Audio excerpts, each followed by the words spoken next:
Tidak cukup kita harus menjaga kesehatan jasad kita. Kita perlu menjaga kesehatan mental kita. Mungkin selama ini para ulama membahas jaga imanmu, iya, iman dijaga. Menjaga iman dengan banyak belajar dan sebagainya. Akan tapi hempasan,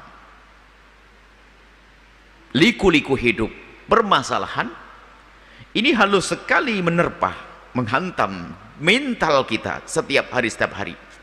Dan memang dengan kekuatan iman, dia akan punya kekebalan, semua akan jadi beres. Tapi iman seseorang kan berubah-ubah, sesaat lemah dan sebagainya. Maka yang perlu kami hadirkan saat ini, jika Anda, siapapun Anda, menemukan diri Anda capek urusan mental Anda, pikiran, sehingga mengarah kepada keputusasaan, atau menjadikan obrolan Anda sudah tidak stabil, kepada suami suka marah-marah, pada istri suka marah-marah, nggak jelas dan sebagainya. Kemudian ada keinginan untuk melakukan sesuatu yang mungkin orang sehat tidak akan melakukannya, maka fahami bahwasanya Anda lagi sakit, punya permasalahan di mental Anda. Maka bergegaslah menuju ahlinya.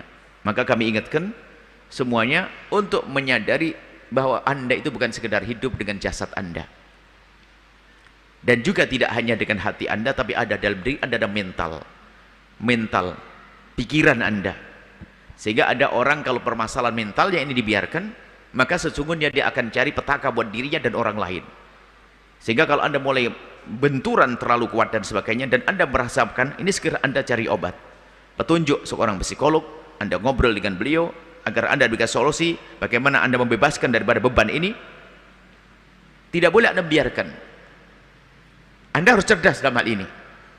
Maka kami himbau juga kepada semua yang punya ilmu tentang ilmu mental ini, Anda harus dermawan deh dengan mereka-mereka yang lagi sakit. Hari ini permasalahan mental ini luar biasa, dan permasalahan mental ini banyak faktor, banyak sebab. Di antaranya mental kita menjadi lemah itu karena apa?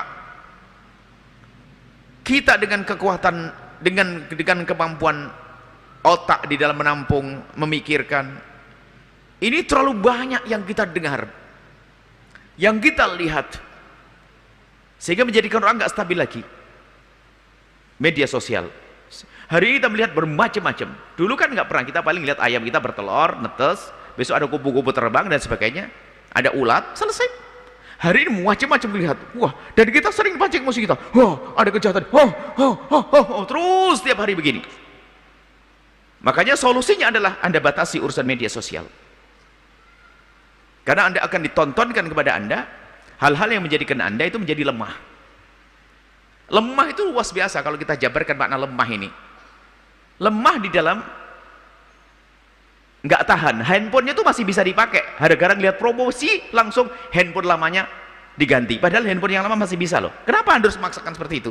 Sehingga mengurangi, ekonominya akan berkurang dengan itu semuanya. Motor masih bisa, cuman gara promo lagi, menjadi lemah kita, seolah-olah pakai motor itu sudah kayak kiamat.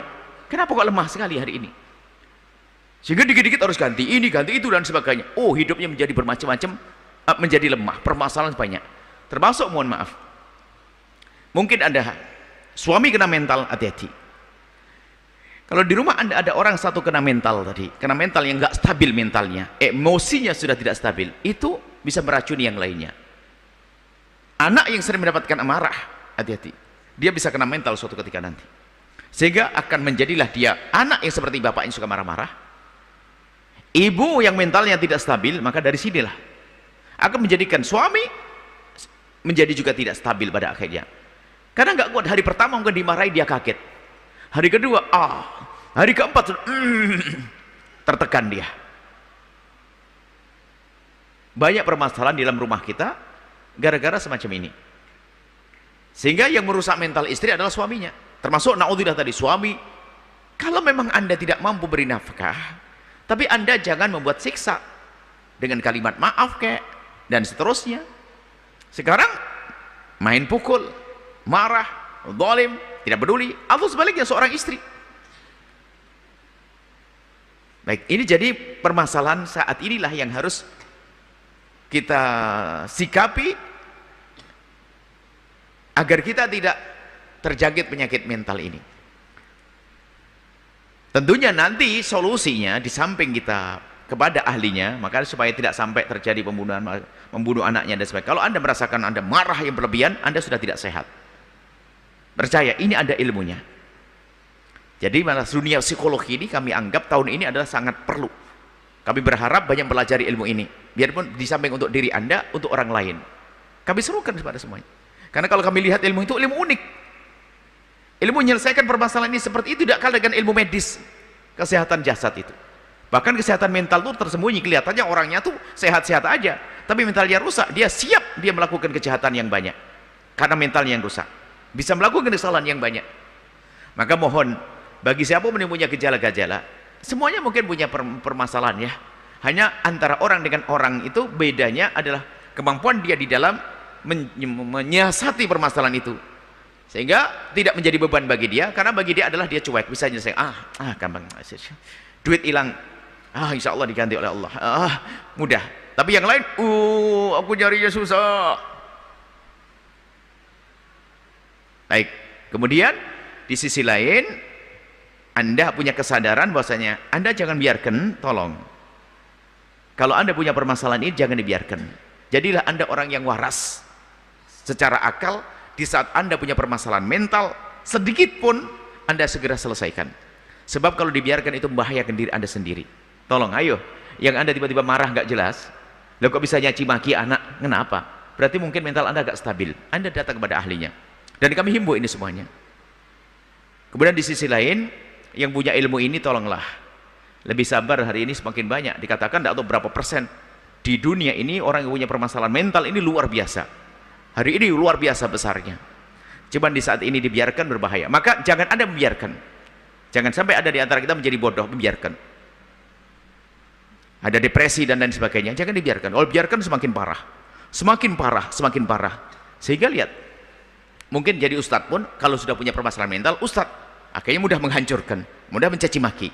Bukan urusan agama, urusan mentalnya. Bisa jadi seperti itu. Karena mentalnya tidak sehat. Seperti itu ya. Jadi kalau pertanyaan tadi, sudah perempuan itu sudah meninggal, 2 muda anaknya. Sebabnya apa kok sampai dia terjadi semacam itu? Membiarkan penyakit dalam dirinya tidak segera diobati. Kemudian bagi yang melihat orang semacam itu, berikan kasih sayang kepada mereka. Bukan untuk kita terus hujat kalau kita menemukan orang punya permasalahan mental. Dia semakin terpojokkan, semakin sempit. Akan tapi ayo kita kasih sayang. Tapi yang punya permasalahan mental itu jangan Anda tidak berobat, hanya minta dimaklumi saja. Ini problem juga. Kan saya kena mental. Sudah tahu nyelkit ngomongnya, minta dimaafin. Kan saya kena mental. Ya kalau kena mental itu seperti orang punya koreng di mukamu, bagaimana? Berobat. Jangan saya maafin ya, saya korengan. Enggak usah gitu. Berobat. Makanya kami sampaikan kesadaran. Ini loh. Intinya di sini, kesadaran akan adanya penyakit mental itu yang harus kita sadari untuk kita berobat. Dan biasanya orang punya penyakit mental paling susah berobat, paling susah. Beda kalau orang kan langsung pergi ke dokter, sakit perut lagi minum obat. Tapi penyakit mental ini enggak, berhadapan dengan psikolog saja kadang-kadang males ya, setengah mati. Mohon maaf sedikit panjang, karena apa? Buahnya permasalahan mental hari ini luar biasa. Kemudian kadang orang yang pendidikannya tinggi, dia sudah S3 pendidikannya, anaknya punya permasalahan mental, mau dibawa ke psikolog marah-marah. Memang anakku gila ya? Ajib. Anda punya pendidikan tinggi tapi tidak mengerti masalah semacam ini, sehingga mempersulit lembaga pendidikan untuk menyelesaikan problem anaknya. Tolong Anda sadar mana ini ya, itu ilmu itu ada loh ya. Kalau anak Anda dibawa ke psikolog bukan berarti gila dia, tidak, bukan. Untuk diketahui permasalahannya apa dan sebagainya. Kenapa anak Anda itu kok tidak stabil, nakalnya di sekolah kok aneh banget, tidak wajar dan sebagainya, dibawa ke psikolog untuk diketahui permasalahannya. Jangan langsung tersinggung, wah memang anakku gila, jangan dibawa ke psikolog ya pokoknya, saya tidak tuh. Ini orang tua, ada loh orang tua berpendidikan seperti itu ya, mungkin itu pendidikan asal itu. Saya katakan begitu karena penting agar Anda sadar untuk ada anak Anda. Kemudian juga lebih dari itu, jangan rumah Anda menjadi rumah orang punya penyakit mental. Kenapa? Di rumah Anda tidak menumbuhkan mental yang sehat. Ini kenapa Anda tidak mesra di rumah, Anda tidak indah di rumah. Setiap hari bapak ibu berantem, anak stres, menghadirkan anak yang penyakit mental, sudah tidak bisa menghargai orang tuanya. Sehingga kalau di luar punya permasalahan di sekolahnya, ingat bapaknya begitu, dia juga marah-marah di sekolah. Maka kami gambarkan, kalau seandainya seorang suami istri dengan kemesraannya, dengan keindahannya, seorang anak membuka pintu kamarnya, kemudian lihat ibunya sama ayahnya di meja makan, cubit-cubitan, suap-suapan. Sang anak kembali ke kamar memejamkan matanya. Bersama penjaman matanya masuk ke dalam diri sang anak bermacam-macam kekaguman kepada ayah ibunya, penghormatan kepada ayah ibunya, kepatuhan kepada ayah ibunya. Dia nggak bisa membanggang kepada ayahnya, pasti ibu marah kok. Penghormatan dan seterusnya, kepatuhan. Apalagi melihat saat ibunya diingat oleh suaminya, ibunya diingat oleh ayahnya. Mama, Umi, sayang, gini, jangan gini, jangan melakukan itu. Langsung sang istri mengatakan, ayah, makasih, Masya Allah diingatkan. Begitu juga sang ayah, di saat diingatkan sang istri begitu, sang anak melihat, oh, kalau aku diingatkan, aku harus seperti itu. Nggak mungkin saya membangkang. Lah kenapa seorang anak diingatkan oleh ayahnya marah? Kenapa kemarin ibunya saat diingatkan oleh suaminya marah kok? Ya harus begitu dong. Berarti kita yang merusak rumah kita, mohon maaf. Jadi permasalahan besar dari kita orang tua. Anak nakal di sekolah itu, lihat, jangan buru-buru. Kenapa dia seperti itu? Jangan salahkan lingkungannya dulu. Dia tumbuh dalam keluarga yang suka berantem, keluarga bodoh. Mohon maaf saya sampaikan ini.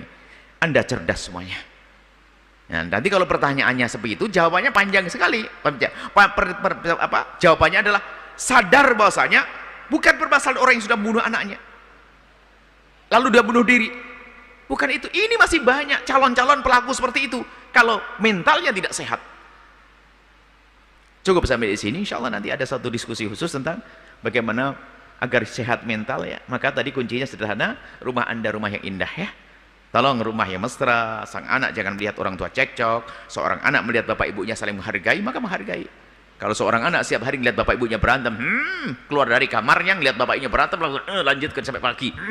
Ya. Dendam, marah, benci, tidak mau dengar orang tuanya. Mentalnya rusak itu sang anak. Ini saja, wallahu a'lam bissawab. Mohon maaf Bu, bagaimana tanggung jawab pemerintah atas kejadian ini Bu?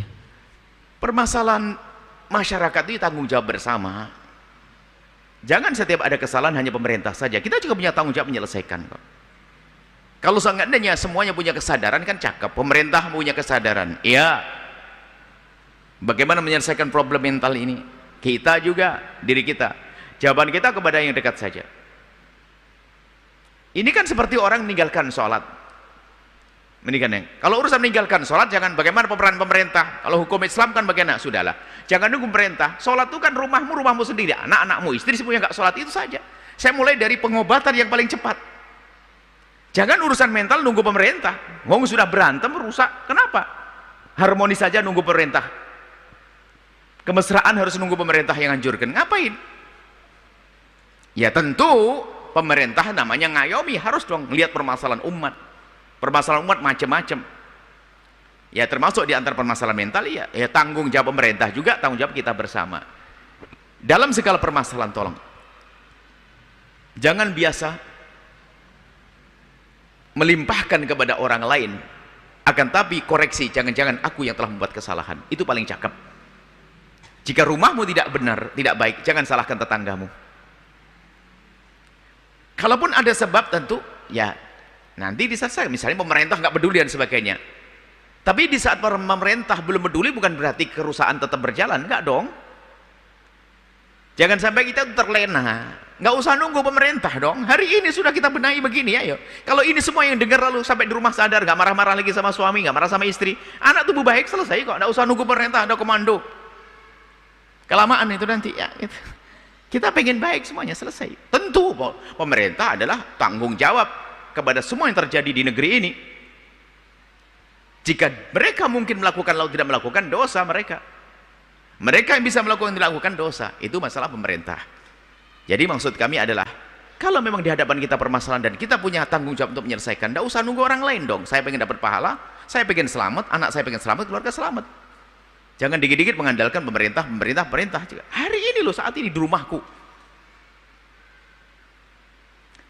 Bukan masalah psikologi saja, dalam dunia dakwah dan sebagainya. Kadang-kadang kita harus punya pemerintahan yang ini untuk menegakkan kebenaran di masyarakat. Nggak usah ribut-ribut. Di rumahmu dulu tegakkan kebenaran, baru nanti ngomong di sana. Kita mulai dari yang mungkin bisa. Jangan sampai sebelum adanya negara yang mendukung lalu rumah kita rusak, ya enggak dong. Biarpun setelah itu kita akan bicara, wahai pemerintah, kami himbau kepada pemerintah, mulai dari presiden dan lainnya, ayo lebih peduli kepada permasalahan-permasalahan ini dengan mencermati sebabnya apa, akibatnya apa, solusinya apa, kan begitu. Pemerintah sangat mampu untuk bisa mendatangkan ahlinya, mencermati permasalahan dengan benar karena punya dana, punya orang, punya kampus, waduh luar biasa, mudah. Tentunya seruan ini harus kami sampaikan. Maka di hadapan kami adalah bukan pemerintah, Anda semuanya. Maka Anda dulu yang kami seru. Baru setelah itu, oke, pemerintah tolong. Permasalahan mental ini membahayakan umat. Orang yang mentalnya nggak stabil, ini kalau jadi presiden, gubernur, jadi DPR, ya tetap merusak nanti. Karena mentalnya tidak stabil. Harus sehat mental, kemudian nanti sehat hati, sehat jasad, sehat lahir batin insyaallah. Wallahu a'lam bishawab. Menyaksikan video ini, jangan lupa berselawat kepada baginda Nabi Muhammad sallallahu alaihi wa alihi wa sahbihi wasallam.